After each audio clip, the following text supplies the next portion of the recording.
ഞങ്ങൾ പാളയത്തെ തൊഴിലാളികളോടൊപ്പമാണ്. തൊഴിലാളിയിട്ട അവന്റെ കഴുത്തിലിട്ട അവന്റെ ഷോട്ട് രാഗവട്ടം നോക്കുന്നില്ല. അത് മഞ്ഞയാവട്ടെ, നീലയാവട്ടെ, ചുവപ്പാവട്ടെ, തൊഴിലാളിക്കൊപ്പമാണ് രാഗവട്ടൻ. ഞങ്ങൾ ചോദിക്കുന്നു, ഇടതുപക്ഷ ജനാധിപത്യ മുന്നണി സ്ഥാനാർത്ഥിയോട് തൊഴിലാളി വർഗത്തിന്റെ നേതാവാണ് എന്ന് പറയുന്ന ആ നേതാവിനോട് ചോദിക്കുന്നു, പാളയത്തെ വിഷയത്തിൽ നിങ്ങൾ ആരോടൊപ്പമാണ്? സക്കീർക്ക, പാളയത്തെ വിഷയത്തിൽ ഇടതുപക്ഷ ജനാധിപത്യ മുന്നണി സ്ഥാനാർത്ഥി ആരോടൊപ്പമാണ്? നിലപാട് പറയാനുള്ള സമയം 9 ദിവസം കൂടി നിങ്ങളുടെ മുന്നിലുണ്ട്. 9 ദിവസത്തിനിടയിൽ നിങ്ങൾ അന്ന് വെല്ലുവിളിച്ചു പാളയത്ത് സ്റ്റാൻഡിൽ.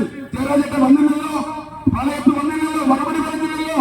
പാളയത്ത് വന്നില്ല, മറുപടി പറഞ്ഞില്ല. ഞങ്ങൾ പറയുന്നു, 9 ദിവസം കൂടി നിങ്ങളുടെ മുന്നിലുണ്ട്. പാളയത്തെ പച്ചക്കറി മാർക്കറ്റ് 5 ഏക്കർ സ്ഥലത്ത് നിന്ന് കല്ലുത്താൻ കിടന്ന 1.5 ഏക്കർ സ്ഥലത്തേക്ക് മാറ്റുമ്പോൾ ഇടതുപക്ഷ ജനാധിപത്യ മുന്നണി സ്ഥാനാർത്ഥിയുടെ നിലപാടെന്ന് വ്യക്തമാക്കണം. നിങ്ങൾ തൊഴിലാളി വർഗ്ഗമെന്ന് പറയും, പക്ഷെ നിങ്ങൾ തൊഴിലാളിക്ക് എതിര. നിങ്ങൾ ജോലി ചെയ്ത സ്ഥാപനം മാവൂർ ഗോളിയർ റയോൺസ്. നിങ്ങൾ കഴിഞ്ഞ ദിവസം അവിടെ പോയി. ഗോളിയർ റയോൺസിൽ